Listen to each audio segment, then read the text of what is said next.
अस्सलामुअलैकुम बिस्मिल्लाहिर्रहमानिर्रहीम। नेक्स्ट हमारे पास क्वेश्चन है पीपीएससी मैथमेटिक्स 2017 का। हम पेपर सॉल्व कर रहे हैं। क्वेश्चन नंबर 12 तक कर लिया हमने। अब क्वेश्चन नंबर 13 है the intersection of two infinite sets always infinite always finite may not be infinite and none of this. हम कुछ एग्जांपल्स करते हैं और उससे देखते हैं। हमने इंटरसेक्शन लेनी है टू इनफाइनाइट सेट्स की। इंटरसेक्शन क्या होती है? अगर हम दो सेट्स की लेते हैं तो उसमें कॉमन एलिमेंट्स जो होते हैं हम वो ले लेते हैं। जैसे अब मैं एक एग्जांपल लेती हूँ यहाँ पे इवन नंबर्स 0, 2, 4, 6, ये मैंने सेट ऑफ इवन नंबर्स ले लिया। नेक्स्ट मैं ले रही हूँ set of odd numbers 1, 3, 5, 7 up to so on.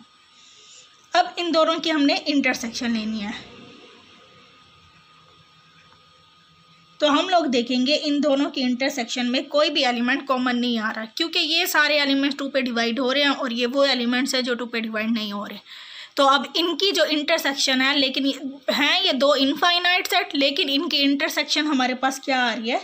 Finite आ रही है। अब नेक्स्ट हम एक और एग्जाम्पल देखते हैं।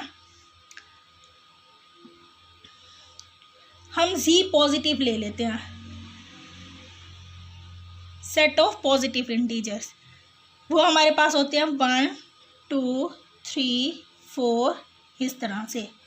अब हम नेक्स्ट ले लेते हैं set of negative integers.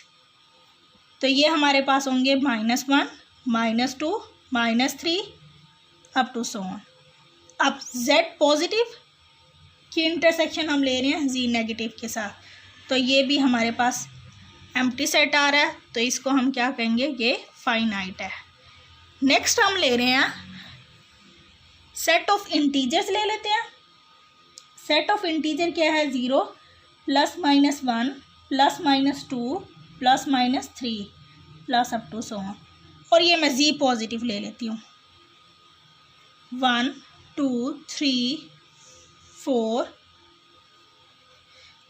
z intersection z positive. तो अब हमारे पास कौन से इन दोनों में कॉमन कौन से आ रहे हैं? नेगेटिव तो इन दोनों में नहीं है, लेकिन पॉजिटिव नंबर्स इन दोनों में है। 0 इसमें है, इसमें नहीं है। पॉजिटिव नंबर्स इसमें भी हैं, इसमें भी हैं। तो इसके आंसर क्या आएंगे? 1, 2, 3, 4 टू सो। तो ये हमारे पास क्या आ रहा है? इनफाइनाइट। दो इनफाइनाइट सेट की इंटरसेक्शन यहाँ हमारे पास इनफाइनाइट आ रही है।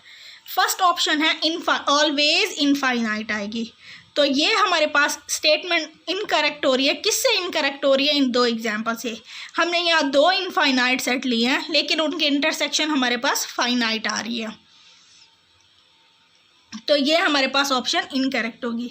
अब ऑलवेज फाइनाइट कह रहे हैं कि हर वक्त हमारे पास फाइनाइट आएगी। तो अब यहाँ से हम लोग देख रहे हैं कि इनफाइनाइट भी आती है, क्योंकि डिपेंड तो वो उस पर करता है ना कि कॉमन एलिमेंट्स हमारे पास इस उनमें दोनों में कितने हैं, तो उस पर डिपेंड करता है। तो अब यहाँ पे ये वाला ऑप्शन भी करेक्ट नहीं होगा। तो हमारे पास इसका ऑप्शन करेक्ट कौन सा होगा? मे नॉट बी इनफाइनाइट, यानी कि इनफाइनाइट भी आ सकती है और फाइनाइट भी आ सकती है। तो हमारे पास जो बहुत मोस्ट अप्रोप्रिएट आंसर है वो हमारे पास सी है। नेक्स्ट हमारे पास है least upper bound of a set if exist is infinite, finite, unique, always in fraction. ये हमारे पास है लीस्ट अपर बाउंड। हमारे पास क्या होता है? किसी भी सेट का अपर बाउंड और हमारे पास होते हैं बाउंडेड अबव होता है। अगर हमारे पास एक सेट है, हम पहले यहाँ पे दो चीज़ें हैं हमारे पास। एक है हमारे पास लीस्ट अपर बाउंड और सेकंड है हमारे पास अपर बाउंड। हमारे पास किसको कहते हैं? अब अगर सपोज हमारे पास एक सेट है, हमारे पास 1, 2, 3 से लेके यहाँ 10 तक है ये सेट। तो इसके हमारे पास अपर बाउंड्स कौन कौन से होंगे इस सेट के?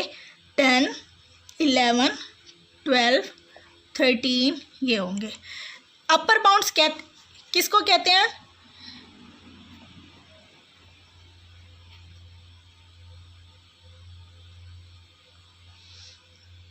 Element of a set, all elements of a set is less than or equal to least upper bound. ये हमारे पास होता है लीस्ट अपर बाउंड की डेफिनेशन। या इसको हम यूं भी लिख सकते हैं, एलिमेंट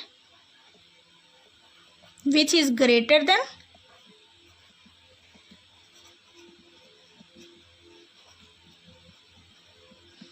और equal to all elements of a set।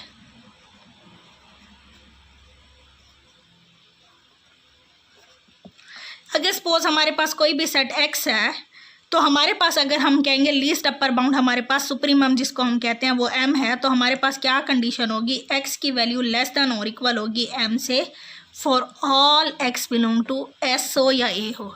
यानी कि उसके जितने भी एलिमेंट्स होंगे या तो वो m से छोटे होंगे या वो इक्वल होंगे। तो इसको हम क्या कहते हैं, लीस्ट अपर बाउंड कहते हैं। अब हमारे पास होता है अपर बाउंड्स होते हैं और लीस्ट अपर बाउंड होते हैं। अब अपर बाउंड जैसे अब ये सेट है हमारे पास 10 होगा, 11 होंगे, 12 होंगे, 13 होंगे। अब जो अपर बाउंड्स में जो सबसे छोटा होगा उसको हम क्या कहेंगे, लीस्ट अपर बाउंड कहेंगे। तो अब हमारे पास ये जो है 10 यहाँ पे हमारे पास क्या है, लीस्ट अपर बाउंड, जिसको हम सुप्रीमम भी कहते हैं। अब अगर सपोज हमारे पास क्लोज इंटरवल है a से b तक है, तो इसमें हमारे पास सुप्रीमम कौन सा होगा, b होगा। अब अगर इस तरह का मैं एक सेट लेती हूँ x, when x belongs to rational numbers, x is greater or equal to minus square root of 2, less than or equal to square root of 2। ये हमारे पास कोई सेट S है तो इसका सुप्रीमम हमारे पास क्या है, स्क्वायर रूट ऑफ 2 है। अब हम इसकी ये देखते हैं कि हमारे पास क्या आ रही है। हमने देखना क्या है कि least upper bound of a set if exist is infinite होगा, फाइनाइट होगा, यूनिक होगा, ऑलवेज इन फ्रैक्शन। अब अगर हम सारे एग्जाम्पल में देखें हमारे पास इनफाइनाइट तो किसी में भी नहीं आया। इसमें लीस्ट अपर बाउंड 10 है, इसमें हमारे पास b है, और ये जो a और b लिखा हो ये हमारे पास बाउंडेड इंटरवल होता है, यानी a और b दोनों फाइनाइट नंबर्स होते हैं। तो इसमें हमारे पास क्या आ रहा है, b आ रहा है, और इसमें स्क्वायर रूट ऑफ 2 आ रहा है। तो हमारे पास इनफाइनाइट नहीं होगा। ऐसे हमने कभी भी नहीं देखा होगा कि इस set least upper bound of s हमारे पास आ जाए, इन्फिनिटी आ जाए। तो इसका मतलब है ये ऑप्शन तो इनकरेक्ट है।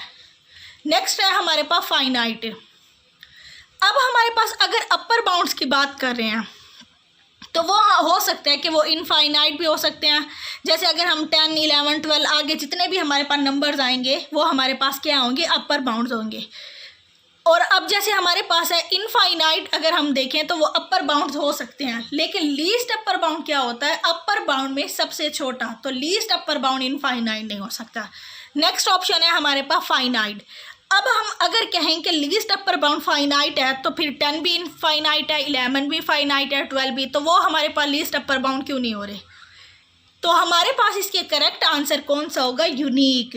यूनिक होगा, क्योंकि यूनिक का मतलब भी हमारे पास क्या होता है कि वो फाइनाइट ही होगा। लेकिन इसका क्या मतलब होगा कि सेट का सिर्फ एक ही लीस्ट अपर बाउंड होगा और वो हमारे पास यूनिक होगा। अगर यूनिक है तो वो फाइनाइट भी होगा। फाइनाइट है तो इसका ये मतलब नहीं है यूनिक होगा, लेकिन अगर यूनिक है तो वो फाइनाइट होगा। तो इसके हमारे पास कौन सी ऑप्शन करेक्ट आ रही है, यूनिक आ रही है। अब नेक्स्ट हमारे पास क्वेश्चन है, क्वेश्चन नंबर 15। उसकी स्टेटमेंट है the greatest lower bound of a set always belong to the set, not belong to the set, may और may not belong to the set, none of these. अब यहाँ पे हमारे पास क्या है इसके ऑप्शन के, ग्रेटेस्ट लोअर बाउंड एक सेट का है, क्या वो हमेशा जिस सेट का है उसी सेट से बिलोंग करेगा या उस सेट से बिलोंग नहीं करेगा। हो सकता है कि उससे बिलोंग करे या हो सकता है उससे बिलोंग ना करे, और नन ऑफ दीज, इसमें से ये है। अब हम कुछ एग्जाम्पल्स करते हैं। हम लोग एक रियल लाइन ले लेते हैं। अब यहाँ पे मैं एक ओपन इंटरवल लेती हूँ। हमारे पास ये हमारे पास है a और b। अब हमारे पास ओपन इंटरवल है, हमारे पास a और b। इसमें जो ग्रेटेस्ट लोअर बाउंड इसका क्या है, हमारे पास a है। इसका ग्रेटेस्ट लोअर बाउंड हमारे पास a है। लेकिन अगर ये सेट S है, लेकिन ग्रेटेस्ट लोअर बाउंड a है, लेकिन हमारे पास ये जो है वो बिलोंग नहीं कर रहा S से। और जैसे अगर मैं आप लोगों को एक एग्जाम्पल दूं, हमारे पास है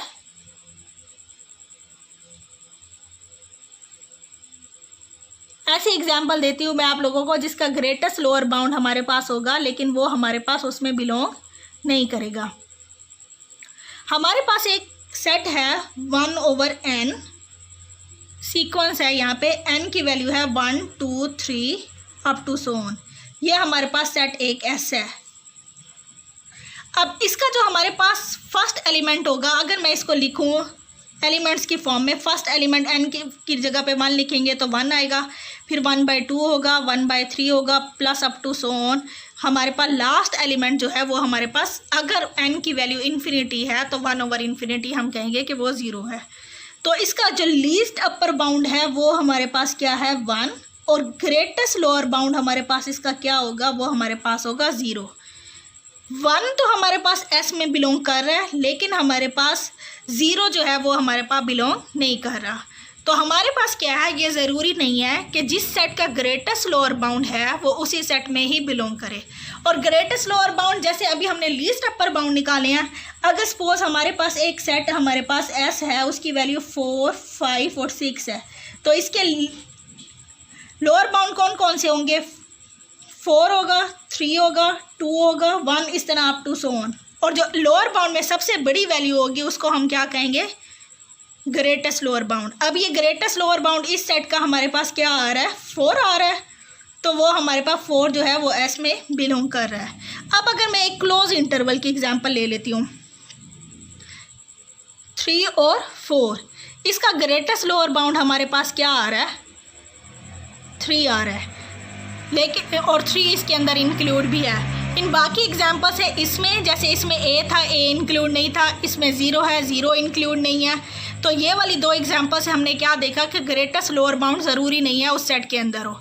और अब जो हमने ये 2 एग्जांपल देखे हैं कि ऐसा अगर हमारे पास फाइनाइट सेट है और अगर हमारे पास क्लोज इंटरवल है, तो इसका जो सबसे छोटा एलिमेंट होता है वो ग्रेटेस्ट लोअर बाउंड होता है। तो ये जो है वो सेट में इंक्लूड है। तो हमारे पास जो फर्स्ट 2 ऑप्शन है कि ऑलवेज बिलोंग करेगा टू द सेट, ये हमारे पास ऑप्शन किससे रॉन्ग हो गई है, इस एग्जांपल को देखें और इस एग्जांपल को देखें, तो यहाँ पे हमारे पास बिलोंग नहीं कर रहा इसका ग्रेटेस्ट लोअर बाउंड, तो ये ऑप्शन करेक्ट नहीं है। अब उसने क्या कहा हुआ है, not belong to the set, कि वो उस सेट से बिलोंग ही नहीं करता। तो अब यहाँ पे अगर हम इस एग्जाम्पल को देखें एस को, इसमें ग्रेटेस्ट लोअर बाउंड 3 है और 3 इसके अंदर बिलोंग कर रहा है, इसके अंदर, इसमें भी हमारे पास बिलोंग कर रहा है, तो हमारे पास ये ऑप्शन भी इनकरेक्ट होगी। अब अगर हम इन सारी एग्जाम्पल को देखें तो किसी एग्जाम्पल में कर भी रहा और किसी एग्जाम्पल में नहीं भी कर रहा, तो हमारे पास क्या, कौन सी ऑप्शन करेक्ट आएगी इसकी, कि मे और may not belong to the set.